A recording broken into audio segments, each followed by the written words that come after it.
Bab 261. Aku temani kamu berjalan.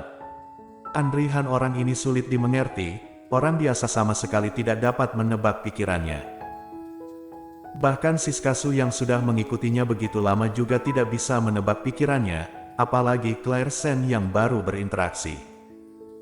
Hanya pikiran keduanya berbeda.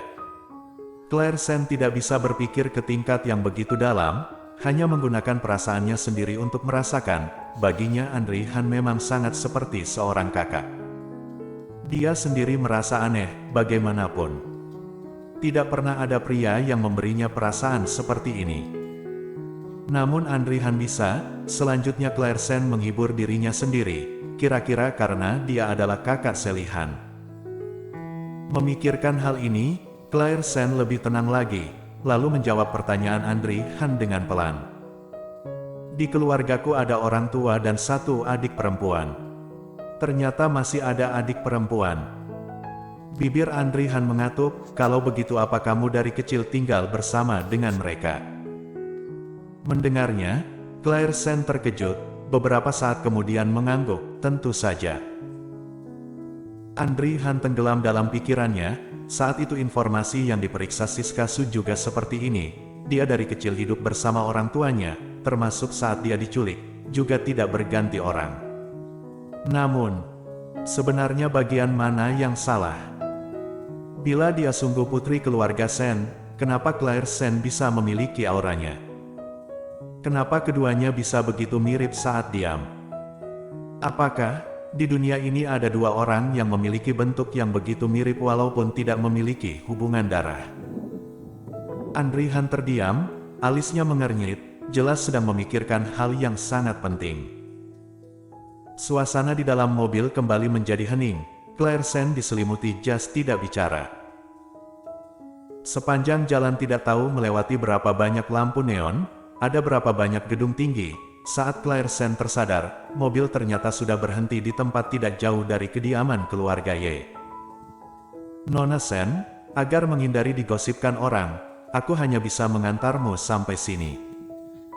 Siskasu menoleh dari depan, sambil tersenyum berkata padanya.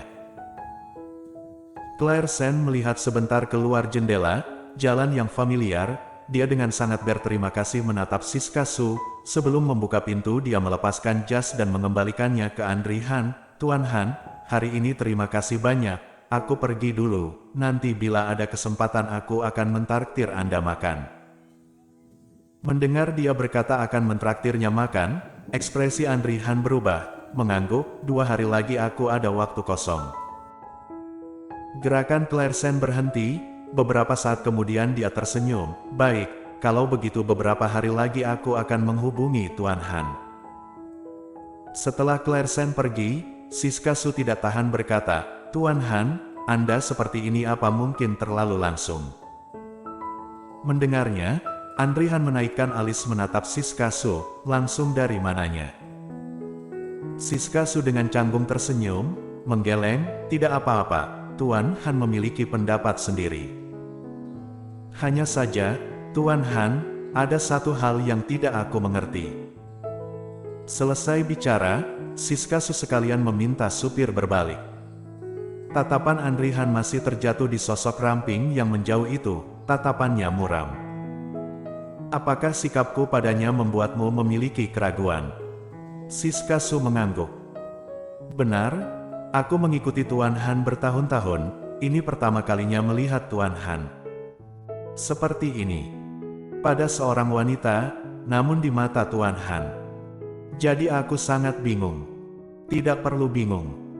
Tatapan Andrihan tenang, masalah ini tidak ada hubungannya denganmu. Dia sudah berkata seperti ini, bila Siskasu meneruskan bertanya lagi maka sama saja tidak mengerti maksud baik orang. Berpikir sampai sini, Siskasu tersenyum datar, mengangguk, benar, Tuan Han berkata tidak ada hubungannya, maka tidak ada hubungannya. Mata Andrihan yang hitam meredup, beberapa saat kemudian dia seakan teringat sesuatu, mengeluarkan permintaan, kamu pergi periksa semua informasi keluarga Sen, semua masa lalu. Mendengarnya, hati Siskasu terkejut. Tuan Han ingin memeriksa informasi semua orang di keluarga Sen. Hal ini, kamu periksa dulu, bila menemukan jejak apapun beritahu aku, tidak boleh tertinggal sedikit pun. Baik, aku mengerti. Walaupun hati Shikasu terkejut, namun dia tidak berani melanggar perintah Andri Han, lagi pula juga tidak mungkin akan ada keraguan, hanya bisa mengangguk menyanggupi. Selagi supir berbalik, Shikasu kebetulan mengangkat mata keluar jendela melihat sosok ramping yang sedang berjalan sendirian di kejauhan. Rambut panjangnya bergerak seiring angin dingin, tubuh yang kurus dan lemah itu terhuyung-huyung akan terjatuh, seakan detik berikutnya akan langsung terbang tertiup angin. Claire Sen berjalan sendiri di jalan pulang ke kediaman keluarga Ye. Jalan ke arah kediaman keluarga Ye ini hampir tidak ada penduduk, karena satu area di sekitar adalah milik keluarga Ye. Semuanya dibuat menjadi area taman, sepanjang jalan lampu jalan mengiringi. Cahaya lampu yang hangat terarah ke tubuh Claire Sen, setiap langkahnya sangat lambat. Jalan di depan panjang, Claire Sen tiba-tiba menghentikan langkah, menatap ke depan tiba-tiba merasa bingung. Jalan ini, bukankah jalannya pulang ke rumah? Namun jalan pulang ke rumahnya ada di mana, dia sendiri tidak tahu.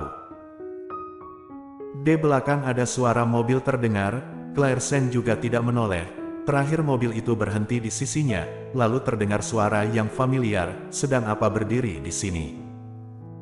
Mendengar suara ini, bahu Claire Sen menyusut, lalu tanpa menoleh meneruskan jalan.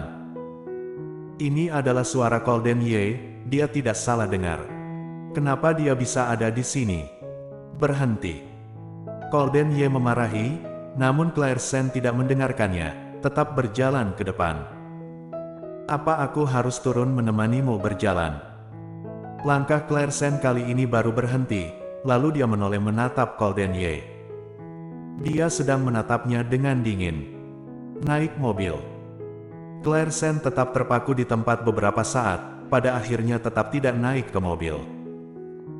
Dalam kegelapan mata Golden Ye bengis seperti binatang buas, duduk di atas mobil menatapnya dari atas.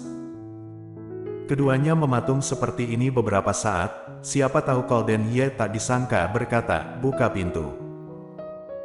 Mendengar perintahnya, Arthur Xiao yang ada di depan menghampiri membukakan pintu untuknya, lalu bertanya, Tuan Muda Ye ingin turun.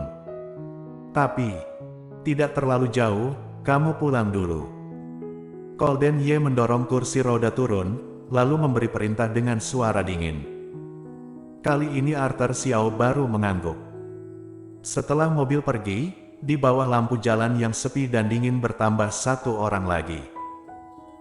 Golden Ye duduk di atas kursi roda, posisinya kebetulan di sekitarnya. Bila ingin berjalan, aku juga bisa menemanimu. Dia berkata dengan suara dingin, nada suaranya sedikit aneh.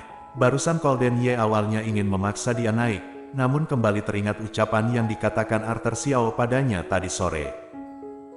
Mungkin, ini adalah satu kesempatan untuknya berubah. Demi wanita ini, dia sekali demi sekali membuat pengecualian.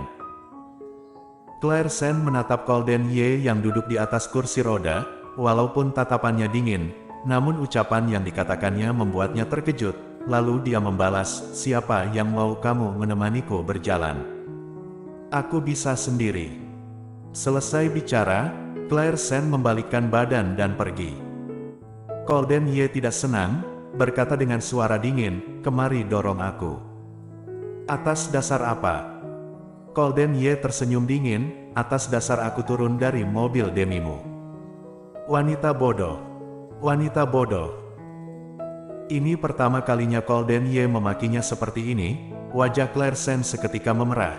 Dia masih belum cukup mengembalikan ucapan pedas sebelumnya, sekarang dia bahkan menambahkan wanita bodoh. Claire Sen marah dan menggertakkan gigi, kamu sendiri punya tangan, kamu dorong sendiri. Bersambung.